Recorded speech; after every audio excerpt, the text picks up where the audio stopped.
نحمده ونستعينه ونستغفره ونعوذ بالله من شرور أنفسنا ومن سيئات أعمالنا من يهده الله فلا مضل له ومن يضلل فلا هادي له وأشهد أن لا إله إلا الله وحده لا شريك له وأشهد أن محمدا عبده ورسوله لا نبي بعده يا أيها الذين آمنوا اتقوا الله حق تقاته ولا تموتن إلا وأنتم مسلمون يا أيها الناس اتقوا ربكم الذي خلقكم من نفس واحدة وخلق منها زوجها وبث منهما رجالا كثيرا ونساء واتقوا الله الذي تساءلون به والأرحام إن الله كان عليكم رقيبا يا أيها الذين آمنوا اتقوا الله وقولوا قولا سديدا يصلح لكم أعمالكم ويغفر لكم ذنوبكم ومن يطع الله ورسوله فقد فاز فوزا عظيما أما بعد فإن أصدق الحديث كتاب الله وخير الهدى هدى محمد صلى الله عليه وسلم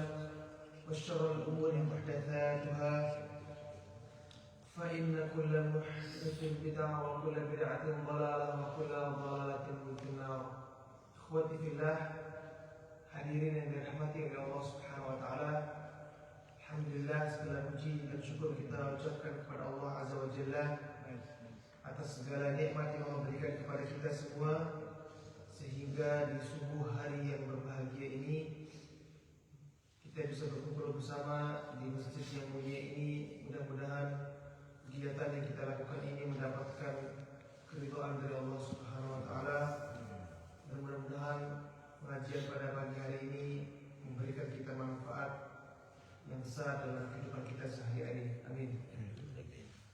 Kita lanjutkan kajian kita dan kita telah sampai pada bab yang ke-160.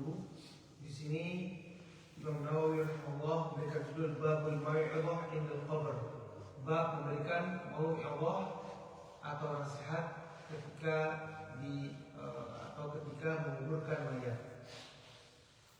Dan ini masih merupakan lanjutan dari rangkaian Kitabul Janaiz atau bab yang berkaitan dengan proses yang berkaitan dengan jenazah, dari bagaimana mengunjungi orang sakit yang pertama, kemudian membantu atau mentalkin orang yang sudah sakarat dekat ajalnya, kemudian mendoakan orang yang sudah meninggal, mengunjungi orang yang ditinggal mati oleh keluarganya, apa yang diucapkan, apa yang didoakan untuk mereka, kemudian mengkafani. Dan sekarang kita akan masuk pada mau'izah indal qabr. Jadi ketika mayat itu telah dimasukkan ke dalam liang lahatnya, maka di sana disunahkan atau dianjurkan untuk memberikan nasihat kepada para hadirin atau orang-orang yang datang ke kuburan tersebut, di mana mau'izah atau nasihat itu pada dasarnya ucapan-ucapan yang disampaikan untuk melembutkan hati seseorang yang mendengarkannya, dengan menyampaikan hal-hal yang baik atau perintah-perintah Allah agar dikerjakan, yang kita kenal dalam istilah syariat targhib, menyebutkan tentang janji-janji Allah dengan surga-surga yang Allah siapkan bagi orang-orang beriman, agar orang tersebut termotivasi untuk beribadah, atau dengan tarhib, menyampaikan kabar-kabar buruk, yaitu siksa-siksa dan ancaman-ancaman dari Allah Subhanahu wa taala, agar orang tersebut berhenti dari mengerjakan perbuatan dosa. Jadi dinamakan dengan nasihat yang mampu melembutkan hati seseorang adalah dengan memiliki dua pilar atau dua hal yang tidak bisa salah satu dari ini ditinggalkan. Dan ini merupakan metode dakwah Nabi Shallallahu Alaihi Wasallam, harus menyampaikan hal-hal yang baik agar dikerjakan, dan menyebutkan hal-hal yang buruk untuk ditinggalkan. Apabila seseorang dalam berdakwah meninggalkan satu hal dari yang dua ini, maka dakwahnya tidak akan sempurna. Sebagaimana sebagian orang tidak mau menyebutkan hal-hal yang buruk tidak mau memperingatkan orang dari hal-hal yang buruk, hanya mengajak orang kepada hal-hal yang baik, sehingga hal-hal yang buruk menjadi akan terus masih dikerjakan oleh orang-orang tersebut. Maka ini keliru. Atau sebaliknya, dalam dia berdakwah, dia hanya menyebutkan hal-hal yang buruk tanpa mengajarkan kepada orang hal-hal yang baik. Maka ini juga apa? Keliru. Maka Nabi SAW selalu menggandengkan antara targhib, menganjurkan orang untuk mengerjakan kebaikan, menyampaikan ini ibadah, menyampaikan ini perintah Allah agar orang tersebut mengerjakannya, dan juga tarhib, memperingatkan kepada orang bahwasanya ini adalah apa? Perbuatan yang buruk, ini adalah maksiat, agar orang tersebut berhenti dari perbuatan maksiat tersebut. Dan sebaik-baik maulidullah atau sebaik-baik hal yang kita jadikan nasihat bagi orang adalah khususnya Al-Quranul Karim, di mana Allah Subhanahu wa taala berfirman, "Ya ayyuhan nasu qad ja'atkum mau'izatun min rabbikum." Wahai sekalian manusia, telah datang kepada kalian mau'izah, nasihat dari Rabb kalian, wa syifaa'un lima fis sudur, dan penawar bagi apa-apa yang ada pada hati-hati kalian, dada-dada kalian. Penawar untuk dada kalian, untuk hati kalian. Wa hudan wa rahmatan lil mu'minin, dan petunjuk dan rahmat bagi orang-orang yang beriman. Itu adalah Al-Quran Al-Karim. Jika seseorang memperingatkan orang lain dengan Al-Quran adalah yang terbaik dari yang lainnya. Memperingatkan dengan ayat, kemudian dilanjutkan dengan memperingatkan dengan hadis Nabi Sallallahu Alaihi Wasallam. Ini adalah bentuk mau'izah, nasihat yang terbaik. Apabila kita menasihati orang dengan apa? Allah berfirman, Rasulullah Sallallahu Alaihi Wasallam bersabda. Allah berfirman, Rasulullah Sallallahu Alaihi Wasallam bersabda. Kalau Allah, kalau Rasul. Kalau Allah, kalau Rasul. Itu adalah sebaik-baik mau'izah kepada orang yang lain. Lantas apa fungsi atau apa hubungan antara menasihatkan kepada orang di atas atau ketika setelah selesai menguburkan mayat? Di sini dari Ali radhiyallahu anhu, dari Ali bin Abi Thalib radhiyallahu taala anhu, qala, beliau berkata, dan Ali bin Abi Thalib di antara hadis-hadis yang masyhur yang diriwayatkan oleh beliau radhiyallahu taala anhu, di antaranya adalah hadis-hadis yang berkaitan dengan kubur. Memberikan nasihat ketika di atas kuburan, yaitu memberikan nasihat ketika selesai menguburkan mayat. Hadis tentang larangan dari Nabi Sallallahu Alaihi Wasallam untuk meninggikan makam. Larangan dari Nabi Sallallahu Alaihi Wasallam untuk apa? Menerangi kuburan, memberikan penerangan, meletakkan lampu. Itu hadis dari Ali bin Abi Thalib radhiyallahu taala anhu, yang dimana hadis itu sendiri membantah orang-orang yang saat ini mengagung-agungkan beliau radhiyallahu taala anhu lebih daripada sahabat-sahabat yang lainnya, yang dimana mereka adalah kebanyakan orang-orang yang berlebih-lebihan dalam mengagungkan atau memegang, memperindah dan membangun kuburan. Maka hadis dari panutan atau sahabat yang paling mereka agungkan ini merupakan hadis yang membantah perbuatan mereka. Di mana dalam hadisnya Ali bin Abi Thalib menyebutkan Nabi Sallallahu Alaihi Wasallam, Nabi Sallallahu Alaihi Wasallam melarang seseorang itu apa? Jassas fil qabr atau fil kubur, membangun di atas kuburan, menyemen, menerangi, memberikan penerangan.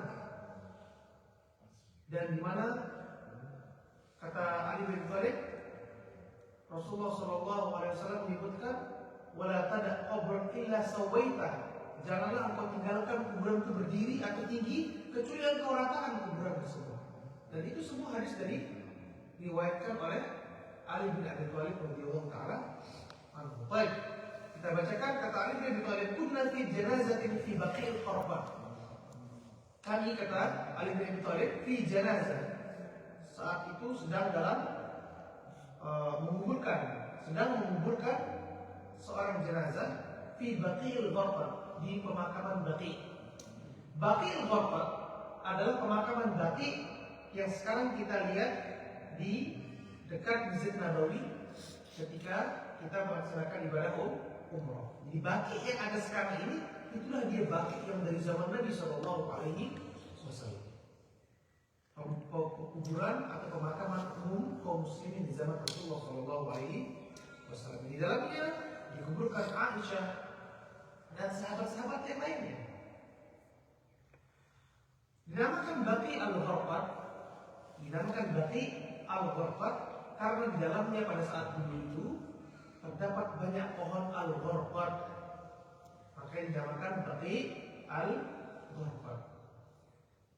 Di zaman Nabi Shallallahu Alaihi Wasallam, di dalam kuburan Baqi' tersebut terdapat banyak pohon al-Gharqad, maka dinamakan Baqi' al-Gharqad.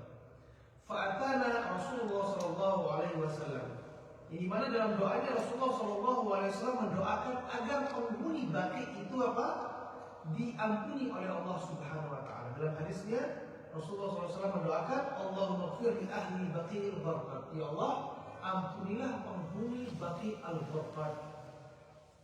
Didoakan oleh Rasulullah SAW. Sehingga banyak orang-orang dari segala penjuru negeri di Arab Saudi, ketika ada sanak familinya yang meninggal, mereka berupaya agar keluarganya ini dimakamkan di kuburan Baqi' dengan harapan mendapatkan doa dari Rasulullah SAW. Kecepatan dari doa Rasulullah SAW di zaman beliau ketika masih hidup, memintakan kepada Allah agar penghuni Baqi' diampuni oleh Allah Subhanahu wa Ta'ala. Kemudian kata Ali bin Abi Thalib, fa'atana Rasulullah sallallahu alaihi wasallam. Kemudian Rasulullah datang kepada kami, itu ikut menguburkan jenazah itu. Faqa'ada, kemudian Rasulullah duduk. Faqa'adna haulahu. Kemudian kami juga duduk di samping atau di sekeliling Rasulullah sallallahu alaihi wasallam. Tsumma qala, kemudian Rasulullah sallallahu alaihi wasallam bersabda, "Ma minkum min ahadin illa wa qad kutiba maq'adahu minan nar wa maq'adahu minal jannah." Tidak ada seseorang di antara kalian, kata Rasulullah, illa wa qad kutiba maq'adahu minan nar. Tidak ada seseorang di antara kalian kecuali Allah telah tetapkan tempat duduknya di neraka atau tempat duduknya di surga. Tidak ada satupun dari kita, kata Rasulullah SAW, kecuali telah ditakdirkan, telah ditetapkan oleh Allah Subhanahu wa Ta'ala tempat duduknya di neraka atau dia merupakan penghuni surga. Allah sudah tahu semua dari kita. Fulan nanti akan masuk neraka, fulan nanti akan masuk surga, fulan akan masuk neraka atau fulan masuk surga. Semua Allah telah ketahui, telah ditetapkan oleh Allah Subhanahu wa Ta'ala. Kata Rasulullah sallallahu alaihi wasallam. Kemudian kata para sahabat, "Ya Rasulullah, afala nattakilu ala kitabina?" Kalau begitu ya Rasulullah, apa fungsi kita beramal kalau begitu? Kalau gitu kita santai-santai aja ya Rasulullah. Kalau memang ujung-ujung kita masuk neraka, apa fungsi kita beramal? Kalau misalnya ujung-ujung kita masuk neraka misalnya, kata Rasulullah SAW, "I'malu," maka beramallah kalian. Beramallah kalian. Karena kalian tidak tahu kalian masuk surga atau masuk neraka, maka beramallah.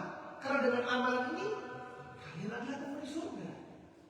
Ketika kalian meninggalkan beramal, itulah dia sebab kalian menjadi penghuni neraka. Kata Rasulullah SAW, "Fakullun muyassaru lima khuliqa lah." Beramallah kalian, karena segala sesuatu itu dimudahkan untuk apa yang menjadi penghujung kalian. Kalau kalian sekarang dimudahkan beramal oleh Allah Subhanahu wa Ta'ala, dimudahkan beribadah, itu tanda kalian dimudahkan untuk masuk surga oleh Allah Subhanahu wa Ta'ala. Tapi kalau sekarang kita melihat diri kita jauh dari beribadah, jauh dari beramal soleh, maka bisa jadi itulah dia adalah penghantar kita masuk ke dalam neraka Allah Subhanahu wa taala. Oleh karena itu amallah. Bisa jadi amal kita inilah yang sebab kita masuk ke dalam surganya Allah Subhanahu wa taala. Itu perintah dari Rasulullah SAW. Kalau kita punya mindset, ya udah kalau kita jauh beramal, itulah dia tadi kita masuk ke dalam neraka Allah Subhanahu wa taala. Jadi Allah Subhanahu wa taala telah mengetahui fulan di akhir hayatnya meninggalkan beramal, tidak mau beribadah, bermaksiat kepada Allah Subhanahu wa taala. Itulah dia yang menghantarkan dia ke dalam neraka Allah Subhanahu wa taala. Atau sebaliknya, fulan di akhir hayatnya atau dalam semasa hidupnya dia beribadah kepada Allah Subhanahu wa taala, dia bertakwa, dia beramal. Itulah dia menyebabkan dia masuk dalam surganya Allah Subhanahu wa taala. Jadi intinya adalah kita beramal. Rasulullah beritakan, "I'malu fa kullun muyassarun lima khuliqalah." Beramallah kalian karena segala sesuatu itu dimudahkan untuk apa yang dia telah ditakdirkan. Bisa dipahami teman sekalian? Jadi intinya kita beramal, gerakkan diri kita ini, pacu diri kita, motivasi diri kita untuk beribadah.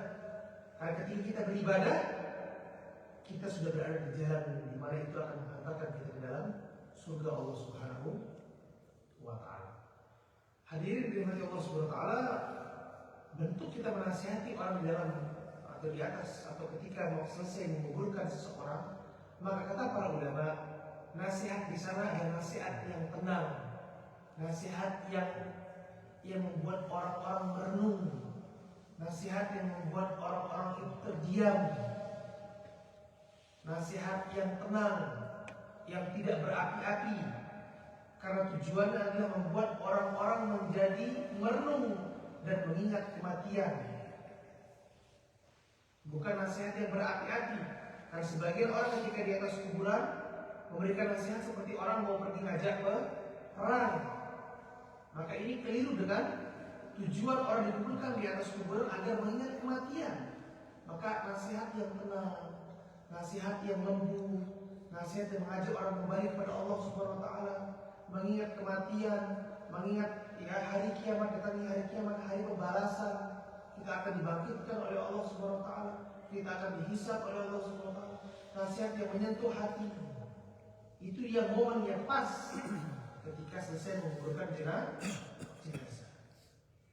Bukan nasihat yang dengan teriak-teriak misalnya, yang membuat orang-orang misalnya menjadi adrenalin meningkat misalnya. Karena ini merupakan salah tujuan. Dan juga ini merupakan ya peringatan bagi kita ketika di kuburan harus hadirkan perasaan kita takut pada Allah Subhanahu wa taala, mengingat kematian. Jangan ketika kita di kuburan justru kita menjadi ajang ketawa-ketawa sama teman-teman kita. Banyak yang terjadi ketika ikut menguburkan, ketemu sama teman malah cekak-cekik di atas kuburan. Bagaimana tuh dihadirkan perasaan mengingat kematian kalau di atas kuburan masih ketawa-ketawa? Ya, adab-adab di atas kuburan, maka ini perlu diperhatikan. Di antaranya adalah tidak menjadikan ajang ketawa-ketawa, ya, justru menghadirkan perasaan kita mengingat mati dan takut kepada Allah Subhanahu wa taala. Itulah dia fungsi dari ziarah kubur, agar kita mengingat kematian. Kata Rasulullah SAW, "Kuntu nahaitukum an ziyaratil qubur." Dulu aku melarang kalian untuk menziarahi kubur. Al-an fazuruha, kalau sekarang ziarahilah, datangilah. Fa inna tudzakirukumul akhirah. Karena menziarahi kubur itu akan mengingatkan kalian kepada akhir, ingat mati. Jadi kalau ada teman-teman di kuburan misalnya ketika kita menguburkan seseorang, ketemu sama teman-teman yang ngajak misalnya ketawa, guyon dan lain sebagainya, maka pindah. Jadikan momen tersebut momen yang membuat kita mengingat kematian dan tahu kepada Allah Subhanahu wa taala. Jadi kembali kepada hadis ini, bahwasanya Rasulullah SAW memberikan nasihat kepada para sahabatnya, kepada para sahabatnya bahwasanya semua kita ini Allah telah tetapkan. Allah tahu si A akan masuk surga, si B masuk surga, si C masuk neraka, si D masuk, dan seterusnya. Oleh karenanya beramallah, kata Rasul. Karena dengan amal itulah tandanya kita sedang dimudahkan untuk masuk surga. Beramallah. Intinya adalah beramal, beribadah, dan bertakwa kepada Allah Subhanahu wa Ta'ala. Dalam hadis yang lain, Rasulullah menyebutkan la tad'ul amal. Janganlah kalian meninggalkan beramal. Jangan stop beramal, jangan stop beribadah. Al-jannah la ta'ti illa bi'amal. Sungguhnya surga itu nggak akan datang kecuali dengan seorang yang beramal. Yang dimana amalannya tadi itu akan menghantarkan dia kepada rahmat Allah Subhanahu wa Ta'ala. Yang dimana rahmat Allah itulah yang masukkan dia ke dalam surga. Wan nar la ta'ti illa bil amal. Dan neraka itu juga tidak didatangi atau tidak dimasuki oleh seorang kecuali dengan ulah perbuatan, yaitu maksiatnya kepada Allah Subhanahu wa Ta'ala. Jadi Allah Maha Adil. Ketika dia bertakwa, dia beribadah, surga tempatnya. Ketika dia bermaksiat, neraka tempatnya. Ini kata Rasulullah SAW. Fala yadkhulun nar illa man amila bi'amali ahli nar. Tidaklah seorang itu masuk neraka kecuali karena dia beramal amalannya ahli neraka. Allah Maha Adil. Tidak mungkin ujuk-ujuk orang masuk neraka karena tidak ada hal yang dia lakukan. Pasti dia masuk neraka karena dia beramal dengan amalannya ahli nar. Wala yadkhulul jannah illa man amila bi'amali ahli jannah. Dan tidaklah orang itu masuk surga kecuali karena semasa hidupnya dia beramal dengan amalannya untuk surga. Sekarang kita lihat diri kita. Kita berkaca. Apakah amalan kita, apakah perbuatan kita ini merupakan perbuatan ahli surga? Ataukah perbuatan kita dalam hidup ini merupakan perbuatan ahli neraka? Tinggal kita yang memilih jalan kita. Rasulullah hanya memberitakan kepada kita beramal. Beramal dan beramal. Kemudian kata Nabi SAW, amma ahli sa'adah fasayyassaruna li'amali ahli sa'adah. Maka orang-orang yang berbahagia, orang-orang yang dimasukkan ke dalam surga oleh Allah SWT, maka dia akan dimudahkan untuk beramal. Ke masjid, sholat, ngaji, zikir, sedekah, menuntut ilmu, dimudahkan oleh Allah SWT karena dia beramal. Sebaliknya amma ahli syaqawah, orang-orang yang merugi, orang-orang yang yang syaqawah, orang-orang yang merugi, orang-orang yang bersedih, orang-orang yang nanti akan masuk ke dalam neraka, fasayyassaruna li'amali ahli syaqawah. Maka mereka akan dimudahkan untuk berbuat maksiat.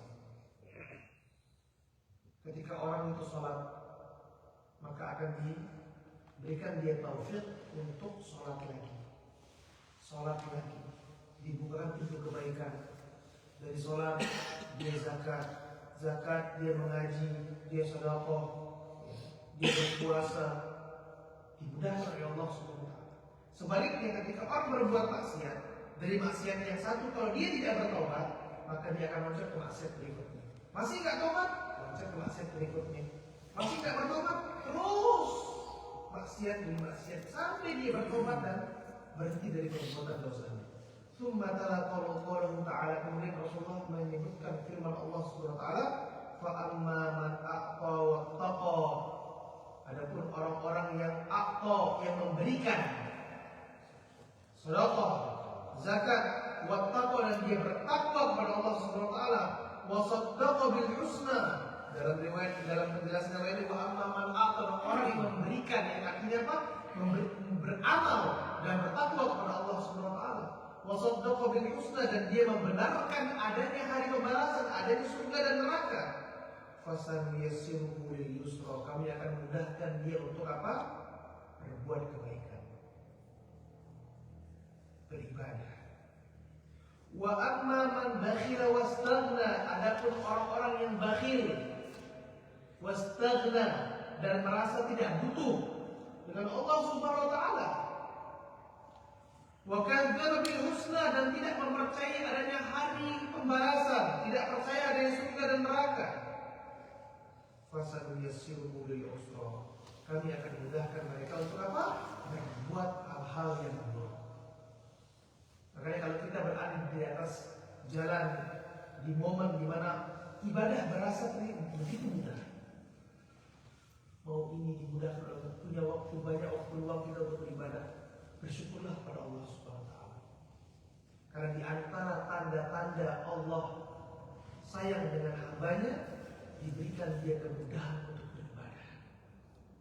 Dan merupakan tanda-tanda keburukan dari Allah Subhanahu wa taala ketika orang itu dibuat sulit untuk beribadah, justru dibuat mudah untuk bermaksiat kepada Allah Subhanahu wa taala. Mintalah kepada Allah Subhanahu wa taala untuk apa? Untuk memudahkan jalan kita untuk beribadah kepada Allah Subhanahu wa taala. Jadi itu dia ya perintah atau anjuran dari Nabi Shallallahu Alaihi Wasallam untuk memberikan nasihat kepada kaum muslimin, karena nasihat di situ diharapkan melunakkan atau melembutkan hati-hati para hadirin agar mereka mengingat kematian dan mengingat hari akhir. Berikutnya bab doa lil mayyit ba'da dafnihi, bab mendoakan mayat setelah menguburkannya. Wal qu'ud inda qabrihi sa'atan lid-du'a lahu wal istighfar wal qira'ah, dan duduk di kuburannya sesaat untuk mendoakannya dan memintakan ampun kepadanya dan membacakannya. Jadi ini judul bab yang disebutkan oleh Al-Imam An-Nawawi rahimahullah, yang dimana judul bab ini merupakan buah dari pendapat yang beliau pahami. Jadi menurut Imam Nawawi di sini mendoakan mayat setelah dikuburkan, kemudian duduk di kuburnya sesaat beberapa waktu untuk mendoakan dan memintakan ampun dan membacakan bagi mayat. Kita bacakan hadisnya, dan tentu saja pendapat ini dikritisi oleh para ulama. Ya. Ini merupakan pendapat Imam Nawawi rahimahullah, yang dimana seorang ulama sebesar apapun dia yukhti wa yusib, bisa benar dan bisa salah, bisa benar dan bisa keliru. Sebagaimana kata Al-Imam Malik bin Anas rahimahullah, beliau menyebutkan kulluna radun wa mardudun, setiap kita itu bisa benar dan bisa salah, illa sahib hadzal qabr, kecuali pemilik kubur ini. Dan dimana Imam Malik menunjuk ke dalam kuburnya Nabi Muhammad SAW. Jadi semua kita, setinggi apapun, sebesar apapun ulama tersebut, bisa benar, bisa salah. Benar kita ikuti, salah tidak kita ikuti, dengan tetap menghormati mereka karena mereka adalah seorang ulama. Jadi loyalitas kita kepada kebenaran itu lebih besar dibandingkan loyalitas kita kepada seorang ulama atau seorang dai atau seorang kiai atau seorang tuan guru dan lain sebagainya. Karena loyal kita kepada kebenaran pada hak. Dan ulama-ulama zaman dahulu kadang-kadang mereka keliru. Karena mereka mungkin apa? Disebabkan beberapa faktor. Zaman dahulu hadis-hadis yang ada pada mereka tidak seperti zaman sekarang yang kita buka kitab hadis, seluruh hadis ensiklopedia muncul di hadapan kita. Bisa jadi hadis-hadis yang tertentu tidak sampai kepada seorang ulama karena masih tersebar zaman dahulu, sehingga untuk menghukumi suatu perkara yang dimana hadis itu tidak sampai kepada dia akan menggunakan ijtihad, pendapat dia pribadi, dan kadang-kadang dia keliru. Sebagaimana Imam Syafi'i menyebutkan dalam ucapannya, ya, ketika engkau melihat ucapanku bertentangan dengan ucapan Nabi Shallallahu Alaihi Wasallam, maka lemparkanlah ucapanku ke dalam kepada dinding, kata Imam Syafi'i. Beliau sudah menyadari di mana pada saat itu hadis tersebar banyak mungkin beberapa permasalahan yang tidak sampai hadisnya kepada Imam Syafi'i. Tapi atas dasar ilmiah, beliau harus beristihad untuk apa? Menjawab sebuah pertanyaan misalnya, atau mencetuskan sebuah hukum misalnya dalam suatu perkara. Beliau menggunakan istihad atau dalil yang umum. Ternyata di kemudian hari ada dalil yang khusus, baik dari hadis misalnya, yang dimana itu bertentangan dengan pendapatnya seorang ulama, dan Imam Syafi'i mengakui hal tersebut. Bisa jadi nanti kalian akan menemui ucapan Nabi SAW yang tidak sampai kepadaku, dan itu bertentangan dengan ucapanku, maka ikutilah ucapan Nabi dan buang ucapanku ini, kata Imam Syafi'i. Itu terjadi. Itu terjadi.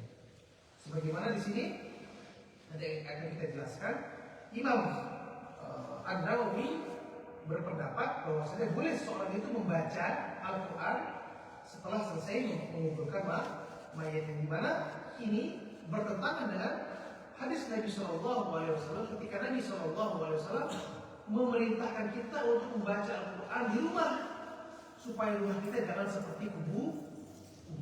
Apa maksud Nabi memerintahkan kita untuk baca Quran di rumah supaya jangan seperti kuburan rumah kita? Contohnya, misalnya ketika seorang mengatakan kepada temannya, bersihkan rumahmu supaya bersih, supaya jangan seperti bak sampah. Logikanya bak sampah kok kotor, rumah kita bersih, jangan kotor seperti bak sampah. Ketika Rasulullah menyebutkan, bacakanlah rumah kalian surah Al-Baqarah, bacakanlah rumah kalian Al-Quran, janganlah kalian jadikan rumah kalian seperti kuburan. Logikanya seperti apa? Karena kuburan tidak dibacakan Al-Quran di sana. Bisa dipahami? Nah, mungkin hadis ini tidak sampai kepada Imam An-Nawawi. Kemudian perbuatan Rasulullah SAW tidak ada satupun hadis yang menyampaikan bahwa Rasulullah SAW setelah selesai menguburkan para sahabatnya, kemudian membacakan Al-Quran di atas kuburan. Tidak ada para satupun riwayat dari Rasulullah SAW.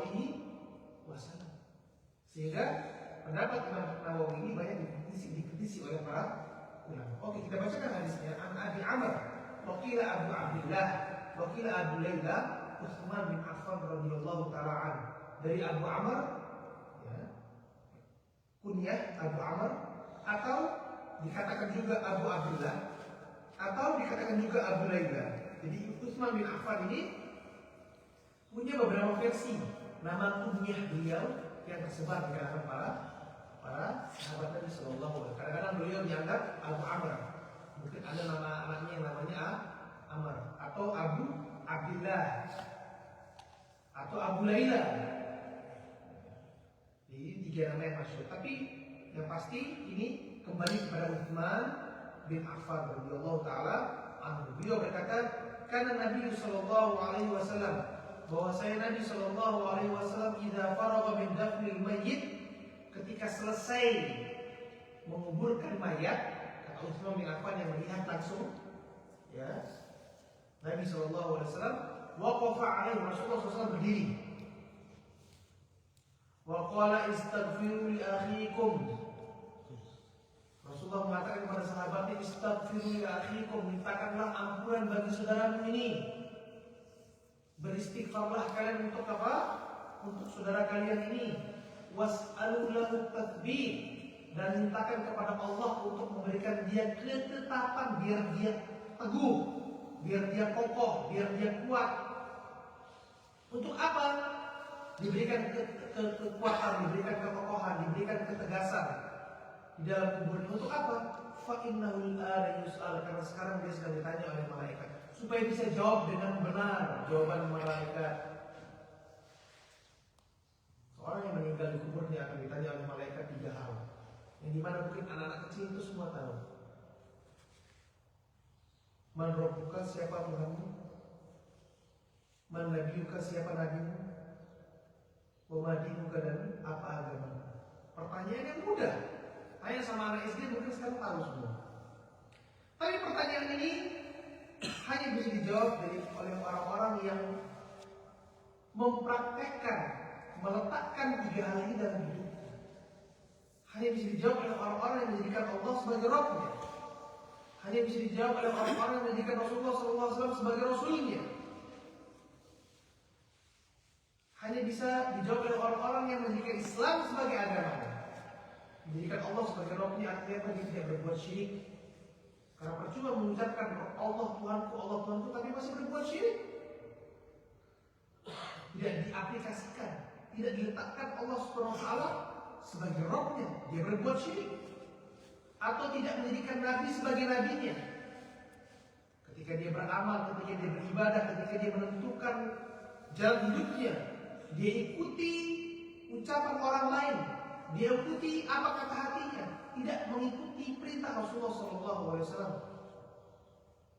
Padahal Allah menyebutkan fala wa rabbika la yu'minun. Demi Allah, tidaklah beriman, tidaklah sempurna iman mereka hatta yuhaqqimuka fima syajara bainahum, sampai mereka menjadikan engkau hakim atas apa yang terjadi antara mereka. Rasulullah menjadi penghukum. Rasulullah yang menentukan dalam hidup kita.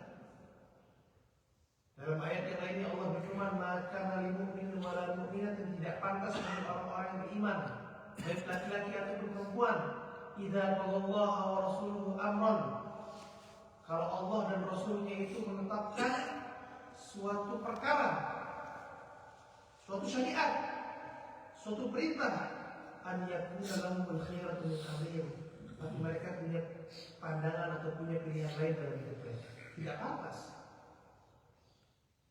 Atau tidak menjadikan Islam sebagai agama mereka, ngaku Islam tapi tidak praktekkan Islam, tidak mencerminkan dia orang Islam. Maka pertanyaan itu hanya bisa dijawab oleh orang-orang yang punya 3 kriteria ini. Walaupun semasa hidupnya dia hafal, mati, mengigau pun misalnya dengan menyebutkan hal tersebut, tapi di akhirat ketika dia di alam barzakh, di kuburnya, dia akan kesulitan menjawab. Karena orang-orang yang kafir, orang-orang tidak beriman, ketika ditanya oleh para malaikat, siapa Tuhanmu, siapa nabimu, apa agamamu, mereka akan menjawab, mereka akan menjawab terkaku-kaku. Sami'tu nas yaqul, aku mendengar manusia bilang begini, aku mendengar orang bilang begitu, aku mendengar, tidak bisa menjawab. Makanya Rasulullah perintahkan kepada kita untuk doakan saudara kita itu diberikan ketetapan supaya bisa jawab. Mintakan ampunan, ya Allah ampunilah dia. Dalam berdoanya Rasulullah menyebutkan Allah maghfir lahu, Allahumma tsabbithu. Ya Allah ampunilah dia, ya Allah tetapkanlah dia. Singkat, jelas, padat doanya Rasulullah SAW. Kali itu yang paling dibutuhkan oleh orang yang sudah meninggal. Doa-doa ampunan dari kita, mintakan ampun bagi dia, mintakan agar dia diberikan ketetapan oleh Allah Subhanahu wa Ta'ala. Fa innahu al-ana yus'alu, karena sekarang dia ditanya oleh malaikat. Jadi itulah dia caranya Rasulullah SAW. Selesai habis itu. Selesai. Rasulullah beritahu kepada para sahabatnya, istaghfiru li akhikum was'alu lahu tathbit fa innahu al-ana yus'al. Kemudian dia beberapa saat sejenak, dia akan orang-orang mendoakan, selesai habis bubar.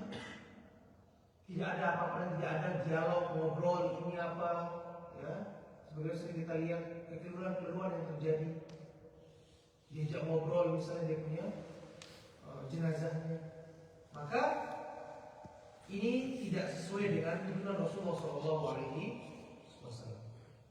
Kalau kita menginginkan kebaikan dan barokah bagi sang rakyat, maka upayakan agar apa yang kita lakukan itu sesuai dengan tuntunan Nabi, karena keberkahan itu adalah keberkahan ketika kita mengikuti Nabi SAW. Itu yang paling barokah. Yang paling barokah itu adalah ketika kita mengikuti Nabi SAW. Kenapa? Karena perbuatan Nabi, mana lebih barokah, perbuatan Nabi atau perbuatan tuan guru kita? Mana lebih barokah, perbuatan Nabi atau perbuatan kiai kita? Perbuatan Nabi itu Allah yang pilihkan untuk nabinya melakukan hal tersebut masa hidupnya. Allah yang takdirkan nabinya melakukan hal tersebut. Itu yang paling barokah. Kalau kita mau barokah yang besar, ikutilah Nabi SAW. Jadi bukan pakai perasaan kita, tapi mengikuti Nabi SAW. Hadis berikutnya an Amr bin As radhiyallahu anhu, dari Amr bin As, beliau berkata, "Idza dafantumuni, jikalau kalian menguburkanku." Kata Amr bin As. Di mana ini adalah ucapan beliau yang artinya adalah murni ijtihad dari Amr bin As. Ini ijtihad seorang sahabat, pendapat seorang sahabat. Idza dafantumuni, kalau kalian menguburkanku, fa'aqimu haula qabri qadra ma tunharu jazur, maka berdirilah kalian di atas kuburku selama sekitar orang itu memotong unta, menyembelih unta. Wa yuqassam lahmuha hatta asta'nisa bikum. Jadi kata Amr bin As, setelah selesai kalian menguburkanku, tolong diam sesaat, sekitar atau sekiranya orang itu menyembelih unta, kemudian memotong dagingnya, kemudian bagi-bagi. Ini kata Amr bin As, hatta asta'nisa bikum, supaya aku merasakan bahagia bersama kalian.